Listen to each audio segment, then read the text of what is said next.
¿Cómo estaría integrado el gabinete de ministros del presidente electo Yamandu Orsi? Esa fue la pregunta, ¿no? La pregunta después del balotaje en el que la fórmula Yamandu Orsi-Carolina Cose se impuso sobre la integrada por Álvaro Delgado y Valeria Ripoll. Esa pasó a ser la cuestión. ¿De qué manera preparaba su gobierno el ex intendente de Canelones? ¿Cuándo fue el balotaje? El 24 de noviembre. Del 24 al 30 pasaron 6 días y después 16 más hasta ayer, ¿no? O sea, 22 días, 3 semanas, digamos. Exacto. Ese fue el periodo que le insumió a Orsi la negociación y la decisión.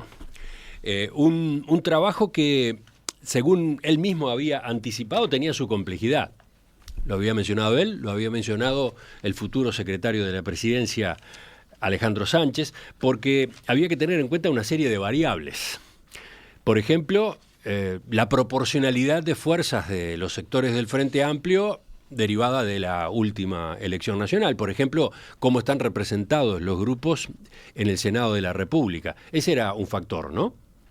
El otro, paridad de género, o mejor dicho, la aspiración de llegar a la paridad de género, que hubiera renovación generacional en comparación con administraciones anteriores, que no estuviera presente solo la capital, Montevideo, sino que hubiera representantes del interior del país, y bueno, y por supuesto el perfil técnico, la idoneidad para los cargos.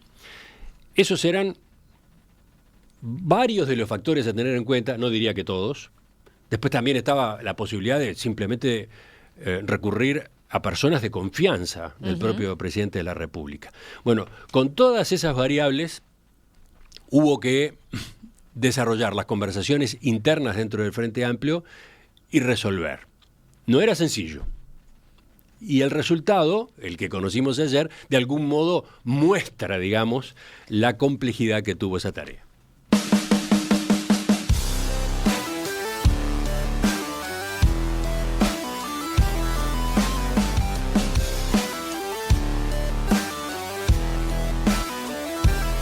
A ver, empecemos por lo más elemental, los nombres.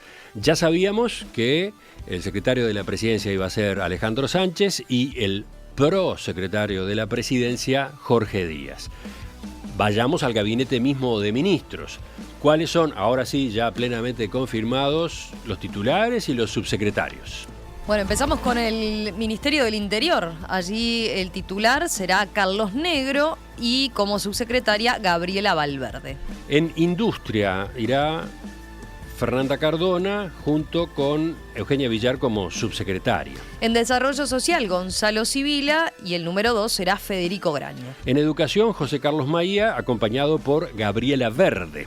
En Ganadería, Alfredo Frati y Matías Carámbula como subsecretario. En Vivienda y Ordenamiento Territorial, Cecilia Cairo como ministra y subsecretario Cristian Di Candia. En Transporte, la titular será Lucía Echeverri y Claudia Pérez, la subsecretaria. En Defensa Nacional, la ministra Sandra Lasso y el subsecretario Joel Rodríguez. En Trabajo, el titular será Juan Castillo y el subsecretario Hugo Barreto. Salud Pública, ministra Cristina Lustenberg, subsecretario Leonel Brioso. En el Ministerio de Ambiente, la titularidad será para Edgardo Ortuño y el subsecretario Leonardo Eru. El ministro de Turismo será Pablo Menoni, acompañado de la subsecretaría por Ana Karam. En Economía, Gabriel O'Donnell será el ministro y Martín Valcorba el subsecretario. En Relaciones Exteriores, el ministro será Mario Lubetkin, acompañado en la subsecretaría por Valeria Xukasi. Y en la OPP, el titular será Rodrigo Arim y el subdirector de la OPP, Jorge Polgar. Veamos algunas consideraciones, algunos cortes a propósito de este listado de nombres. Por ejemplo, ¿qué pasa con los sectores políticos del Frente Amplio. ¿Qué pasa con los sectores políticos del Frente Amplio? Que es, como vos decías, uno de los principales criterios. O sea, por algún lado tenés que empezar a armar este puzzle, ¿no? Bueno, allí este aspecto, la representación de los sectores del Frente Amplio, de acuerdo a lo que había sido las últimas elecciones, obviamente tenía un peso fundamental. Si uno releva y cuenta, ¿qué ve? Bueno, el MPP y el espacio 609, porque digamos que muchas veces se los pone juntos, digamos, y son sectores claramente muy próximos. Bueno, se quedó con 5 ministerios, la titularidad de 5 ministerios o 5 ministros y 2 subsecretarios. En el caso del Partido Comunista se quedó con 1 ministerio y 3 subsecretarías. Sereñistas, el ala sereñista que le integran, recordemos, distintos sectores, se quedó con 1 ministerio y 4 subsecretarías. La Amplia, el sector de Carolina Cose, tiene 1 ministro y 1 subsecretario. El Partido Socialista, 1 ministro. La vertiente artiguista tiene, y que votó en una lista conjunta con el sector PAR de Cristina Lustenberg. Allí, si los agrupamos, tienen 2 ministros, uno para Edgardo Tuño y otro para Cristina Lustenberg, y 1 subsecretario. Y después hay 6 independientes en total, 3 ministros y 3 subsecretarios. ¿A qué otro corte pasamos? ¿A cuál de las otras variables que había que tener en cuenta? Bueno, te diré que en un segundo nivel, claro, está lo de el perfil técnico, ¿no? Ahí hay distintas consideraciones. Claramente, hay en algunos, hoy algunos oyentes lo mencionaban, ¿no? Hay algunos que están jerarcas designados que tienen un perfil interesante, un currículum interesante. Hay otros que tienen un currículum interesante, pero que no tienen necesariamente expertise específica, digamos, o que su currículum no está vinculado al área al que fueron designados. Hay 3 designaciones independientes con un fuerte perfil técnico, ¿no? Si pensamos sobre todo en ministerios importantes, ministerios claves. Ahí quizás estén los casos más claros de perfil técnico, ¿no?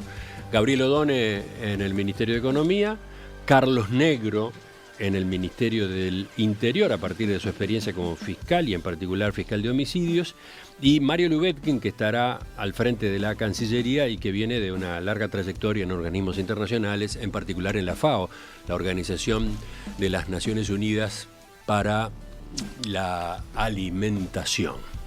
Después, ¿te acordás que ayer hacíamos un repaso de las integraciones y designaciones en gobiernos del Frente Amplio anteriores, ¿no? En lo que habían sido los 2 de Vázquez y el de José Mujica.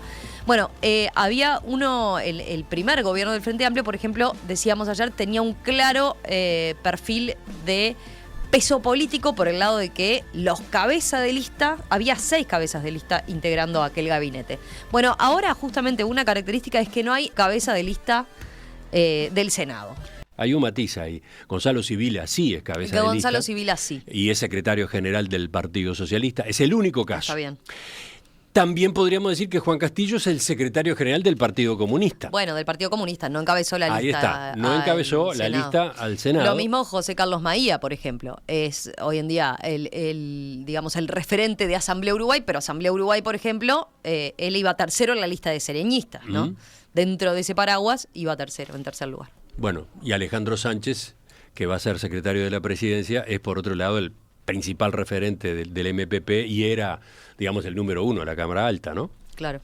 Uno puede preguntarse, bueno, esto puede dar lugar a una presidencia más fuerte, ¿no? Con un rol más protagónico en relación a el perfil político de los propios ministros. Bueno, es un punto ahí a observar, ¿no? A tener presente. Pensemos, si de vuelta, si contrastamos con lo que era aquel primer gobierno de Vázquez, estaba Astori, estaba Bonomi, estaba Marina Arismendi, estaba Gargano, ¿no? Digo, para marcar ahí las diferencias de perfiles, de perfiles políticos, ¿no? Que tenían. Después, ¿qué pasa con el criterio de paridad o con la búsqueda de la paridad? Bueno. Tengo acá los números. De 14 ministerios, 5 estarán liderados por mujeres. ¿Qué ocurre entonces? La proporción es de 36% y de ese modo iguala con matices, ahora vemos lo que ocurrió cuando en el gabinete del segundo mandato de Tabaré Vázquez, 2015-2020. A ver, en aquel gabinete también había 5 ministras. Claro. En ese sentido, iguala. Pero resulta que en aquel entonces había 13 ministerios y hoy hay 14, ¿no? Porque se creó el Ministerio de Ambiente. Por lo tanto, en porcentaje, no es el gabinete que ha tenido una mayor presencia de mujeres. Es el segundo, digamos, ¿no? Uh-huh. Exacto. Bueno, y por otro lado, con este 36% que estamos manejando, queda claro que está lejos de la paridad, ¿no? Sí, hay algo que ha salido a marcar el MPP, y sobre todo ayer lo hizo, por ejemplo, en declaraciones públicas Alejandro Sánchez, es que digamos que el MPP cargó con la mayor parte de representación femenina. ¿Por qué? Bueno, porque dicen los sectores, cuando se les consultaba y se les pedía los nombres, que justamente presentaran nombres para postular, digamos, a las distintas secretarías de Estado, ahí no había, o había muy pocos nombres de mujeres, ¿no? Es un punto interesante, ¿no? Porque eso refleja siempre cuando se habla a veces de las dificultades de las mujeres en la política y la paridad. Bueno, ahí aparece, ¿no? Cuando hay que presentar nombres espontáneamente, los sectores no lo hacen, pese a que todos los sectores reivindican y reclaman, ¿no?, la paridad.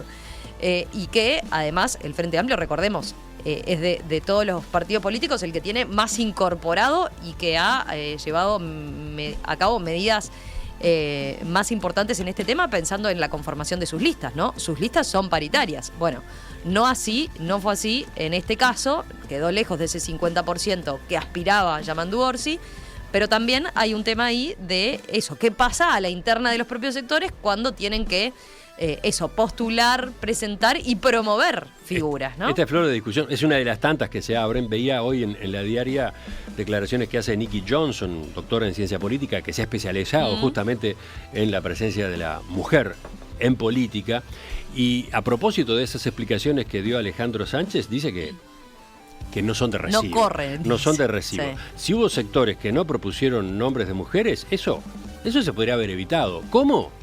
Definiendo el presidente electo que los grupos tenían que presentarle listas paritarias, ¿no? Vos presentame tantas opciones, una mujer y un hombre, ¿no? Así, ahí está. Eso fue, es como respuesta clara a lo que... Porque Alejandro Sánchez hizo saber ayer eso, ¿no? De hecho, la cantidad... hay 4 ministras del MPP, por ejemplo, ¿no? Sí, de los 5 cargos de ministra, 4 corresponden al MPP. 4 corresponden al MPP. Bueno, ¿qué más? ¿Qué más podemos agregar en este primer pantallazo para pasar luego a la tertulia? Un apunte o 2 apuntes más. Se ha señalado también, es la primera vez que tenemos un ministro en situación de discapacidad o con discapacidad. Estamos hablando del ministro de Turismo, que se moviliza en sillas de ruedas. Ayer fue algo que se observó, porque es la primera vez que se da. Y también, a ver, una mención allí, hay nombres que ya sabíamos, hay un nombre que desde hace días venía sonando muy fuerte y que efectivamente se termina confirmando, por ejemplo, el de Juan Castillo. Juan Castillo, ministro de Trabajo, que va a tener a su cargo, claro, un punto estratégico para el Frente Amplio de acuerdo a lo que fue la última elección de octubre, ¿no? Si pensamos en el plebiscito de la seguridad social, de reforma constitucional de la seguridad social. Recuerden, no salió, quedó cerca del 40%, pero después de eso el Frente Amplio y Yamandu Orsi en particular pusieron más énfasis en lo que va a ser ese diálogo social para modificar puntos centrales del sistema de seguridad social.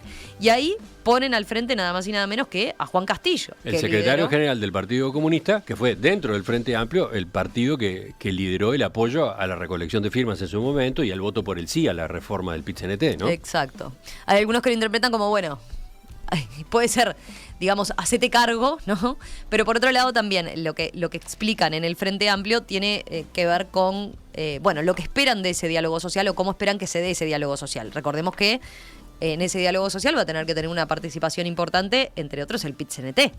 Y en el PIT-CNT, primó la movida para promover este referéndum, esta reforma constitucional. Y por lo tanto, entonces buscaron a alguien en particular que pudiera articular, que pudiera manejar sobre todo y negociar con esa ala que dentro del PIT-CNT, por ejemplo, que se considera más dura, más combativa, digamos, ¿no?